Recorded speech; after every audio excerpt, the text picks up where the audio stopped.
नयाँ दिन नयाँ ब्लग। यो सौराको छेउछाउमा यसो माछा खान आएको थियौँ होइन, मसिनो माछा।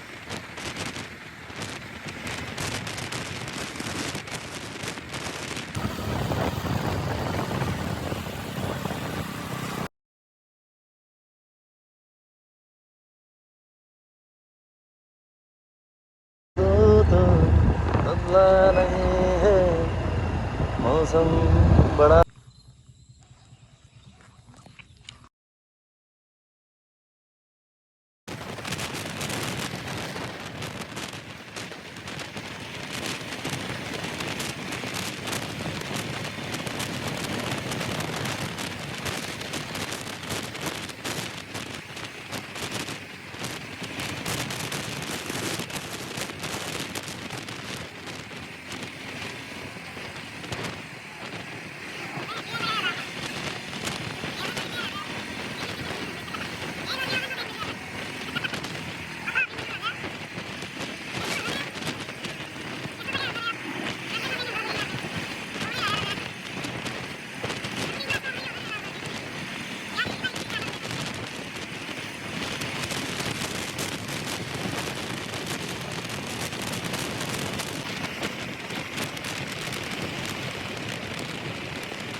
स्पेसल माछा, यहाँको स्पेसल अब लोकल माछा, त्यसपछि अब सुकुटी खाँदा चाहिँ मसिनो खाले माछा मसिनो खाले।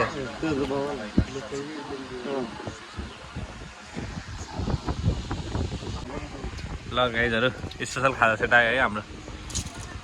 र सँग चाहिँ के छ, ठिक छ? अनि के छ, कसलाई मिस गरिरहनु भएको छ त? बाहुनलाई केही नभन्ने? लास्टमा अब के छ, ठिक छ?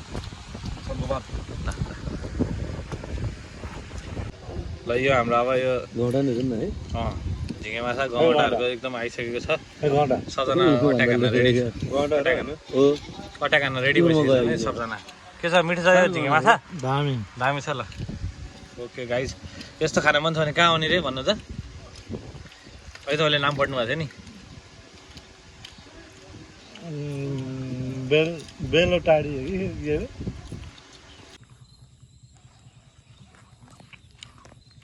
ल मामा आज हामी कहाँ आयो यसो दिन्न त? हामी यो सौराको छेउछाउमा यसो माछा खान आएको थियौँ होइन, मसिनो माछा। हामी झिँगे माछा र घोइने माछा खायौँ होइन। अलिअलि गँगाटा पनि थियो, स्पेसल थियो, दामी ठाउँ, एकदम सस्तोमा, एकदम मिठो, स्पेसल लाग्यो। ठाउँ पनि रमणीय, एकदम राम्रो सुन्दर। चितवनमै बसेको मान्छेलाई चितवनमा यो ठाउँ राम्रो लाग्यो भने चाहिँ बाहिरको मान्छेलाई पक्कै मनपर्छ। राम्रो छ, जे तपाईँहरू नै आउनु होला, घुम्नु होला, भ्लग हेरेर तपाईँलाई कस्तो लाग्यो राम्रो प्रतिक्रिया दिनु होला। हस्त, धन्यवाद। ल अब हामी जान्छौँ होइन? अब हामी जान्छौँ। मामा अनि तपाईँलाई केही छ भन्नुपर्ने? हामी सदाबार भन्छ होइन, सदाबार मान्छे, सदाबार रमाइलो गर्नुपर्छ, इन्जोय गर्नुपर्छ, यसरी भेटघाट गरिरहनुपर्छ होइन।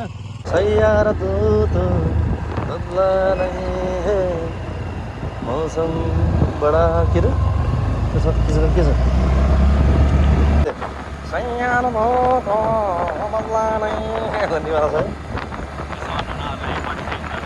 उसको भाइरलले देखा त अनि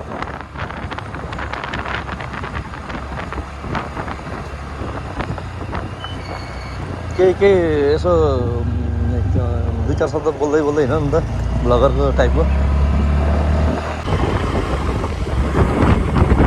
हामी अब ठ्याक्कै यसो खाजासाजा खाएर अब हामी एकछिन त्यो एउटा मामाहरूले हुक्का खाने भन्नुभयो है हजुर रमाइलो गर्न जाँदैछौँ त्यही भएर यसो हुक्का खाइदिउँ भनेर चाहिँ अब हाम्रो फेभरेट ठाउँ एकदम ओल्ड हाउस क्याफेमा जान्छ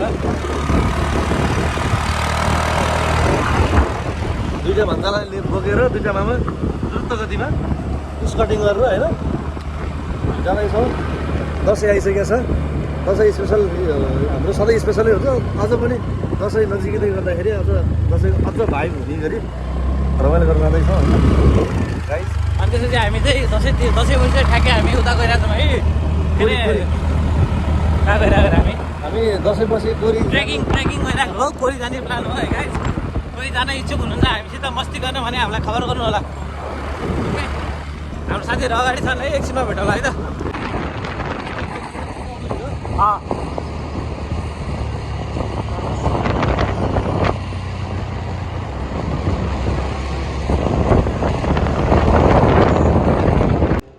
बनाउँदाखेरि बिग्रेको ल हामी अहिले ट्याक्कै ओल्ड हाउस क्याफेमा आइसकेका छौँ है ल मामा के छ गिलास कस्तो भयो मामा गिलास गिलास कस्तो भयो यो बनाउँदाखेरि म्यानुफ्याक्चर डिफेक्ट भयो होला अनि झन् यो स्पेसल क्वालिटीको र झन् महँगा बेच्दियो होला क्या